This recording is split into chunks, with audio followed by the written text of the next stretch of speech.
പറയാൻ ആഗ്രഹിക്കുന്നത് വിജയകരമായ ക്രിസ്തീയ ജീവിതത്തിന് എതിരായ വർത്തമാനകാല വെല്ലുവിളികൾ എന്ന വിഷയത്തെ പറ്റി ചില ചിന്തകൾ മാത്രം പങ്കുവെക്കാനാണ് ആഗ്രഹിക്കുന്നത്. അതിനാധാരമായി വാക്യം വായിക്കാൻ ആഗ്രഹിക്കുന്നു. 2 കൊരിന്ത്യർ 2:14.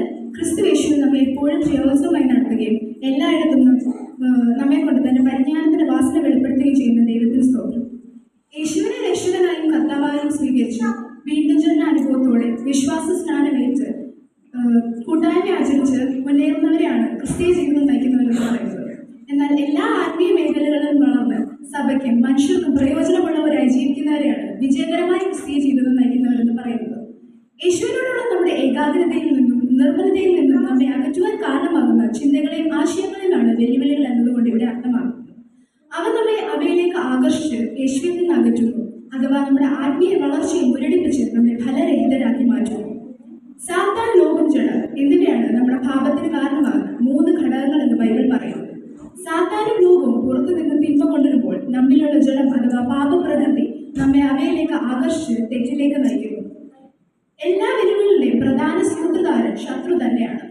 എല്ലാ കാലഘട്ടത്തിലും ഒരു വിജയകരമായ ക്രിസ്തീയ ജീവിതത്തിന് നിരവധി വെല്ലുവിളികളുണ്ട്.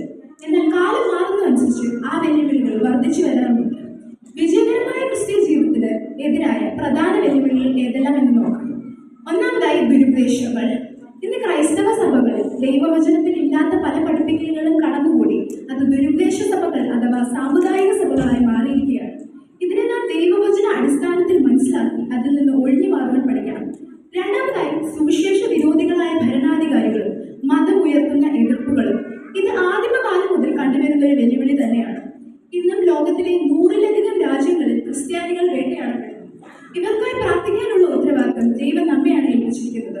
ഈ അന്ത്യകാലത്ത് സുവിശേഷ മുന്നേറ്റത്തിനായി പ്രാർത്ഥിക്കാനും പ്രവർത്തിക്കാനും നമുക്ക് സാധിക്കണം. മറ്റൊരു വെല്ലുവിളി ലോകമാണ്. ദൈവം നമുക്ക് വാഗ്ദാനമായി നൽകിയിരിക്കുന്ന ഈ ഭൂമി മനോഹരമാണ്. എന്നാൽ ഇന്ന് ലോകം പിന്തുടരുന്ന വ്യവസ്ഥകളും രീതികളും നാം പിന്തുടരുന്നു. ഈ തിന്മ നിറഞ്ഞ ലോകത്തിൽ തനിച്ചു വാർക്കുന്ന ജനത്തെ പോലെ നാം വേർപാടോടും വിശുദ്ധിയോടും ജീവിക്കണം. ഈ കാലഘട്ടത്തിലെ മറ്റൊരു പ്രധാനപ്പെട്ട വെല്ലുവിളിയാണ് സാമൂഹിക മാധ്യമങ്ങൾ. ആശയവിനിമയത്തിനും പഠനത്തിനും മറ്റു നിരവധി കാര്യങ്ങൾക്കും ഉപയോഗപ്രദമായ സാമൂഹിക മാധ്യമങ്ങൾ ദുഷ്ടമനുഷ്യരും ദുഷ്ടാചും ചേർന്ന് നിരവധി ചതിക്കുഴികൾ സൃഷ്ടിക്കുന്നു. ഇതിനെ നാം ദൈവം നമുക്ക് നൽകിയിരിക്കുന്ന വിവേകത്തിന്റെ അടിസ്ഥാനത്തിൽ മനസ്സിലാക്കി അതിൽ നിന്ന് ഒഴിഞ്ഞു മാറുവാൻ സാധിക്കണം. മറ്റൊരു വെല്ലുവിളിയാണ് നിരീശ്വരവാദം അഥവാ ദൈവമില്ല എന്നുള്ള വിശ്വാസം. ഇന്നിത് അനേക കൗമാരക്കാരിലും യുവാക്കളിലും കണ്ടുവരുന്ന ഒന്നാണ്. ഇത് പല പാശ്ചാത്യ രാജ്യങ്ങളിലും ക്രിസ്തീയ പള്ളികളിൽ ചെറുപ്പക്കാരുടെ എണ്ണം വളരെ കുറവാണ്. കാലം മാറിയാലും മാറ്റമില്ലാത്ത ദൈവത്തിന്റെ വചനത്തിൽ നമുക്ക് അറിവും നിശ്ചയവും വേണം. നമ്മെ തന്റെ സ്വരൂപത്തിലും സാദൃശ്യത്തിലും സൃഷ്ടിച്ച് സംരക്ഷിക്കുന്ന ദൈവം നമുക്ക് ഉണ്ട് എന്നുള്ള തിരിച്ചറിവും ബോധ്യവും നമുക്ക് വേണം. മറ്റൊരു വെല്ലുവിളിയാണ് നമ്മുടെ തിരക്ക് മനസ്സിൽ.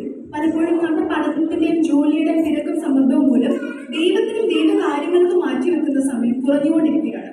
മതിയായ സമയം ശരിയായ മനസ്സിൽ നാം ദൈവത്തിന് നൽകണം. യേശുരാജ്യത്തെല്ലാം പൂർണ്ണ ഹൃദയത്തോടെ ചെയ്യണമെന്നാണ് സങ്കീർത്തനക്കാരൻ പറയുന്നത്. ഈ മേൽപ്പറഞ്ഞ വെല്ലുവിളികളെ അഥവാ വിജയകരമായ ക്രിസ്തീയ ജീവിതത്തിന് എതിരായ വെല്ലുവിളികളെ എങ്ങനെ അതിജീവിക്കാം അല്ലെ എങ്ങനെ ജയിക്കാമെന്ന് വചനം വ്യക്തമായി പറയുന്നു. വെളിപ്പാട് 12 നാം ഇങ്ങനെയാണ് കാണുന്നത്. അവനവരെ കുഞ്ഞാടിന്റെ രക്തം ഹേതുവായി ജയിച്ചു എന്ന് നാം കാണുന്നു. സകല പാപം പോക്കി നമ്മെ ശുദ്ധീകരിക്കുന്ന യേശുവിന്റെ രക്തത്താൽ നമുക്ക് ജയമുണ്ട്. റോമർ 8:37 വിജയകരമായ ക്രിസ്തീയ ജീവിതത്തിന് എതിരായ വെല്ലുവിളികൾ ഏതെല്ലാം എന്ന് പൗലോസ് വ്യക്തമായി പറയുന്നു. അവിടെ പൗലോസ് എങ്ങനെയാണ് പറയുന്നത്? നാമോ നമ്മെ സ്നേഹിച്ചു മുഖാന്തരം നാം സകലത്തിൽ ജയം നേടുന്നത്. അപ്പം നമുക്ക് യേശുവിനോടുള്ള സ്നേഹത്താലും വിശ്വാസത്താലും വെല്ലുവിളികളെ അതിജീവിക്കാൻ സാധിക്കും. ലോകത്തിൽ കഷ്ടങ്ങളുണ്ട്, എങ്കിലും ധൈര്യപ്പെടുകയും ഞാൻ ലോകത്തെ ജയിച്ചിരിക്കുന്നു എന്ന് യേശു പ്രഖ്യാപിച്ചു. ലോകത്തെ ജയിച്ചു ചെയ്യുമ്പോൾ നിങ്ങളുടെ വിശ്വാസം തന്നെ എന്ന് യോഹന്നാൻ അപ്പോസ്തലൻ പറയുന്നുണ്ട്. 1 യോഹന്നാൻ 2:14 നമുക്ക് കാണാൻ സാധിക്കും ദൈവവചനത്താൽ നമുക്ക് ദുഷ്ടനെ ജയിക്കാൻ സാധിക്കുമെന്ന്. മത്തായി 6:12 നാം ഇങ്ങനെയാണ് വായിക്കുന്നത്. പരീക്ഷയിൽ കടക്കാതെ ദുഷ്ടങ്ങളിൽ നിന്ന് ഞങ്ങളെ വിടുവിക്കണമേ എന്ന് യേശു പ്രാർത്ഥിക്കാൻ പഠിപ്പിക്കുന്നത് നമുക്ക് കാണാൻ സാധിക്കും.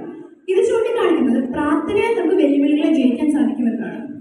രക്ഷിക്കപ്പെടാത്തൊരു വ്യക്തിയെ പറ്റി യേശു ആഗ്രഹിക്കുന്നത് അവൻ രക്ഷ സ്വീകരിക്കണമെന്നാണ്. എന്നാൽ രക്ഷിക്കപ്പെട്ട ഒരു വ്യക്തിയെ പറ്റി യേശു ആഗ്രഹിക്കുന്നത് അവൻ ജയിക്കണമെന്നാണ്. ജയിക്കുന്നവർക്ക് സ്വർഗത്തിൽ ജീവവൃക്ഷത്തിന്റെ ഫലവും മറഞ്ഞിരിക്കുന്ന മഞ്ഞയും മറ്റു നിരവധി പ്രതിഫലങ്ങളും കിരീടങ്ങളും. ആകയാൽ നന്മയാൽ തിന്മയെ ജയിച്ചു പരിശുദ്ധാത്മാവിനാലും വചനത്താലും യേശുവിനോടുള്ള സ്നേഹത്താലും വെല്ലുവിളികളെ അതിജീവിച്ച് ഒരു വിജയകരമായ ക്രിസ്തീയ ജീവിതം നയിച്ച് നമ്മുടെ കർത്താവിന്റെ 2ാം വരവിനായി ഒരുക്കുവാൻ നമുക്ക് ഏവർക്കും സാധിക്കട്ടെ എന്ന് ആശംസിച്ചുകൊണ്ട് എന്റെ വാക്കുകളെ ഞാൻ അവസാനിപ്പിക്കുന്നു. നന്ദി.